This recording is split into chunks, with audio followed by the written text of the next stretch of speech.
राष्ट्रवादी काँग्रेस पक्षाच्या राष्ट्रीय कार्यकारिणीचं पत्र व्हायरल होणं, त्यात प्रफुल्ल पटेल, सुनील तटकरे यांच्यावर कोणतीही जबाबदारी नसणं आणि त्यानंतर लगेच सुनील तटकरे शरद पवारांच्या भेटीला जाणं. मंडळी, एकीकडे या सगळ्या घडामोडींचे धागेदोरे जोडले जात असताना दुसरीकडे आज रोहित पवारांनी राज्याच्या राजकारणात खळबळ उडून देणारा दावा केलाय.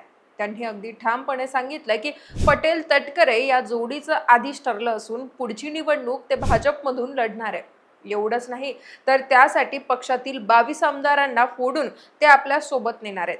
त्यात मावळचे आमदार सुनील शेळके हे देखील भाजपमधूनच लढणार आहेत.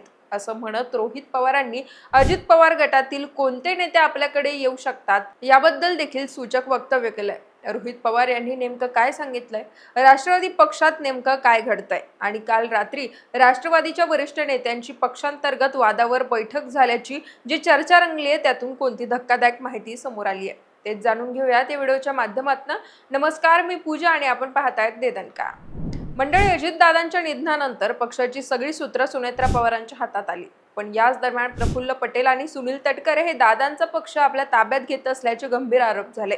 त्या पार्श्वभूमीवर पक्षात सुनेत्रा पवार विरुद्ध पटेल तटकरे असा संघर्ष सुरू असल्याच्या चर्चा सुरू झाल्या. या चर्चांना पहिल्यांदा अधिक बळ मिळालं ते 10 मार्चला. या दिवशी सुनेत्रा पवार यांनी केंद्रीय निवडणूक आयोगाला पक्षाच्या राष्ट्रीय कार्यकारिणीचं एक पत्र दिलं.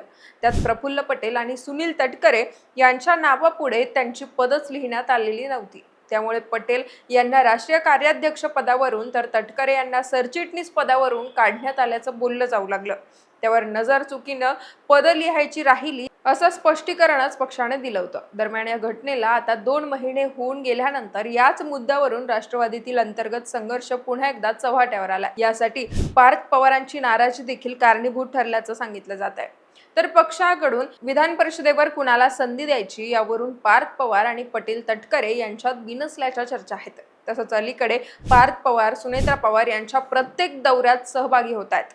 पण यावेळी नक्की काय काय घडतंय, तर 29 एप्रिलला सुनेत्रा पवारांनी केंद्रीय निवडणूक आयोगाकडे त्यांच्या पक्षाच्या राष्ट्रीय कार्यकारिणीचं 3 पानी नवीन पत्र सादर केलं. त्यात पक्षाची सर्वोच्च पदं पवार कुटुंबातच विभागून देण्यात आली.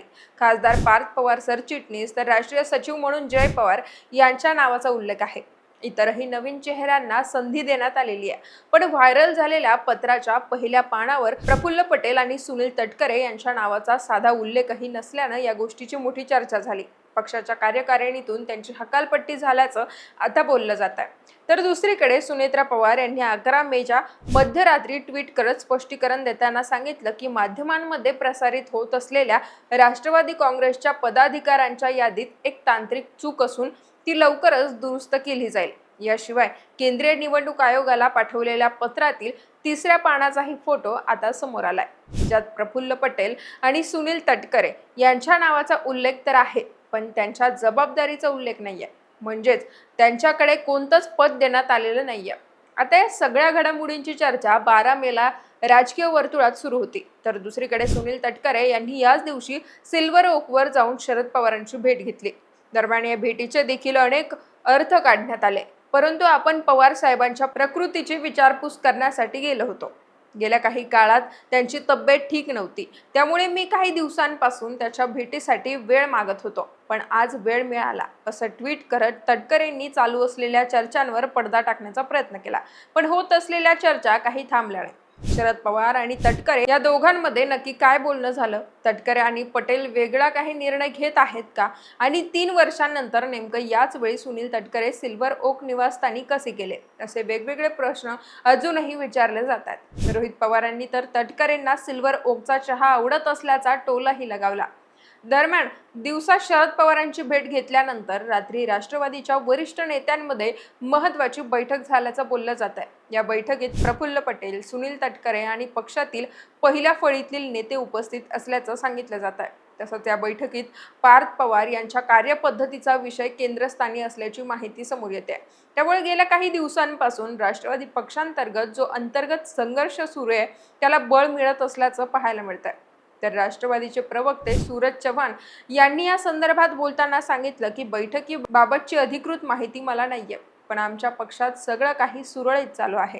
अंतर्गत धुसफूस या जाणीवपूर्वक उधळलेल्या बावड्या असून आमच्या विरोधातील हितचिंतकांनी या बातम्या पेरल्याचं चव्हाण म्हणालेत.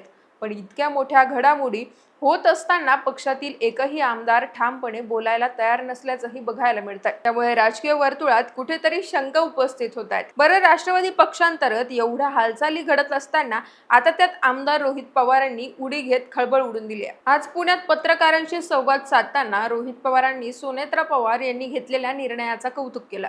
पटेल तटकरेंवर केलेली कारवाई म्हणजेच एक धाडसी निर्णय होता, पण सुनेत्रा काकींनी लगेच ट्विट करून जे स्पष्टीकरण दिलं त्यामुळे पक्षात नेमकं काय चाललंय हा मुद्दा चर्चेत आल्याचं रोहित पवार म्हणाले. याशिवाय त्यांनी धक्कादायक दावा करताना म्हटलं की प्रफुल्ल पटेल आणि सुनील तटकरे यांचं ऑलरेडी ठरलेलं आहे.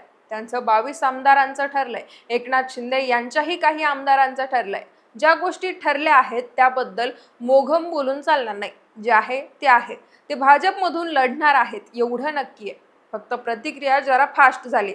म्हणजेच 2029च्या निवडणुकांपूर्वी हे होणं अपेक्षित होतं, पण काही हरकत नाही. ते भाजप सोबत जाणार असल्याने आम्ही त्यांच्या सोबत जाणार नाही. पण भाजपची साथ सोडून जर आमच्याकडे कुणी आलं तर त्यांचा आम्ही नक्की स्वीकार करू, अशी माहिती रोहित पवारांनी दिली. थोडक्यात काय तर 2029च्या निवडणुकांपूर्वी अजितदादांचा राष्ट्रवादी पक्ष अस्तित्वातच राहणार नाही.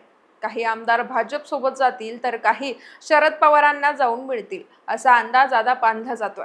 पण भाजप पक्षाच्या भूमिकेबद्दल बोलायचं झालं तर देवेंद्र फडणवीस यांनी आधी स्पष्ट केलंय की राष्ट्रवादी काँग्रेसच्या आमदारांमध्ये अजित पवार गेल्यानंतर असुरक्षितता होती, पण सुनेत्रा पवार ज्या पद्धतीनं काम करत आहे त्यावरून पक्ष व्यवस्थित चालेल असं वाटतंय. त्यांच्या पक्षातील कुणालाही आम्ही आमच्या पक्षात घेणार नाहीयेत.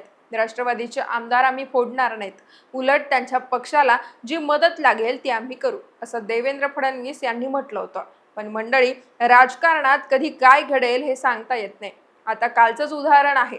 आसाममधील भाजप नेते हिमंता बिस्वा शर्मा यांच्या शपथविधी सोहळ्यासाठी राज्याचे मुख्यमंत्री, दोन्ही उपमुख्यमंत्री आणि काही ज्येष्ठ नेते गुवाहाटीला गेले होते. त्यात प्रफुल्ल पटेल आणि सुनील तटकरे हे परत येताना सुनेत्रा पवार यांच्यासोबत न येता देवेंद्र फडणवीस यांच्यासोबत विमानानं मुंबईला आले. आता काही जणांना हा विषय नॉर्मल वाटू शकतो, पण राष्ट्रवादीच्या गोटात बरंच काही शिस्त आहे आणि भविष्यात मोठं काहीतरी घडणार असल्याचा अंदाज या सगळ्या गोष्टींवरून व्यक्त केला जातोय. बाकी पटेल तटकरे ही जोडी सुनेत्रा पवारांवर खरंच नाराज आहे आणि रोहित पवारांनी जो दावा केलाय तो तुम्हाला पटतो का? या संदर्भातील तुमच्या प्रतिक्रिया आम्हाला कमेंटमध्ये कळू शकता.